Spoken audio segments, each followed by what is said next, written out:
Урматтуу Садыр Нуркожоевич, биз сизге кайрылуубуздун себеби төмөндөгүдөй. Биз таш көмүр элдердин жашоочулары мына көрүп тургандай ушу бүт көмүр менен иш кылган балдар.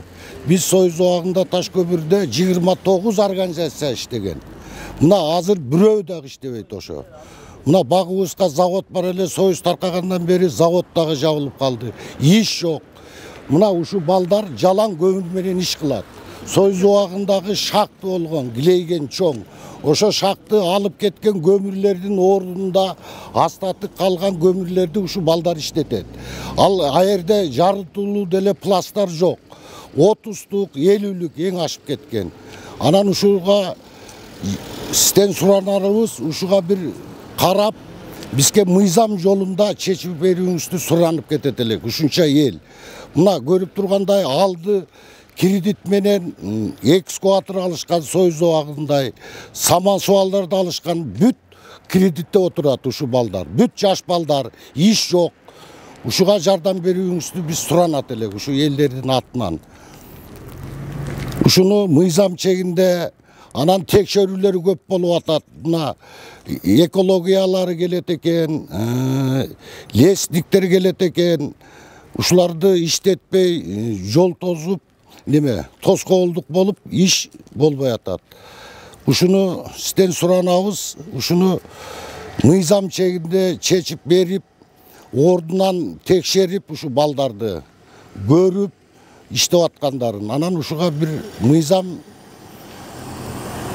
кылып берүүңүздү суранабыз биз. Урматтуу Садыр Нуркожоевич, таш көмүр элинин сизге кайрылуунун себеби ушу өзүңүз билгендей, таш көмүр эли көмүр менен жашап келген. Азыркы убакта таш көмүр элинин жашоосу өтө кыйын болуп, элдерибиз, балдарыбыз бүт эмигрант болуп шаарларда жүрөт. Бул жерде калган балдар тирикчилик үчүн деп өзлөрүнүн мээнетин кетирип, акчаларын коротушунча жерлерди ачып, көмүрлөрдү элдерге көмүр менен камсыз кылып атат. Ошого бут тоскондук болуп, ар жактан келген комиссиялар биздин балдарыбызды иштетпей атат. Ошого байланыштуу биз сизге кайрылуубуздун себеби ушул балдардын мээнетин актаган акчасын кетирген акчаларын ак жол менен чечип берсеңиз, качанга чейин ушу таш көмүр эли кыйналып жүрө берет. Бизди элибиз өтө кыйынчылыкта. Ушуларда иш жок. Жерибиз болсо жок. Балдарыбыздын жашай турган, там сала турган жерлери жок даже. Андан сырткары ушу балдар бир эле таш көмүрдүн элинде эмес, бу Жалал Абад облусу боюнча биягы Нокен, биягы Аксы, бардык жерлерди көмүр менен камсыз кылып атат. Андан башка каза турган жерлер жок, кыла турган иши жок. Бала чакасын багыш керек. Ошого биз сизге кайрылуубуздун себеби ушуну закон түрүндө закондоштуруп, ушу балдардын таш көмүр элинин акыбалын бир карап коюңузду суранабыз.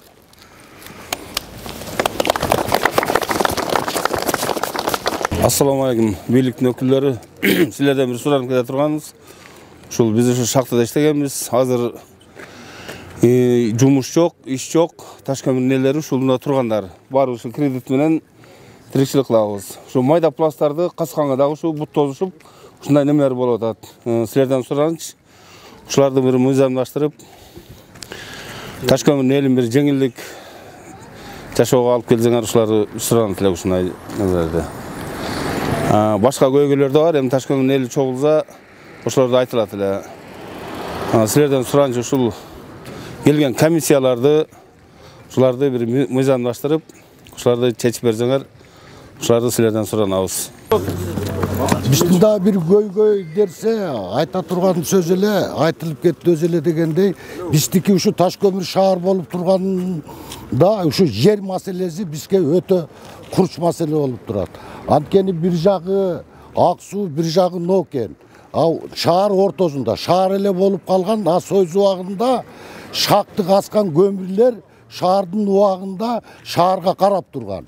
Азыр шакты иштебей калганын себебинен жерлерди Аксуу талашат биздин жер деп, биягы Нокен талашат. Ушу жер маселесин дагы чечип берүүңүздөрдү суранат элек. Анан патент.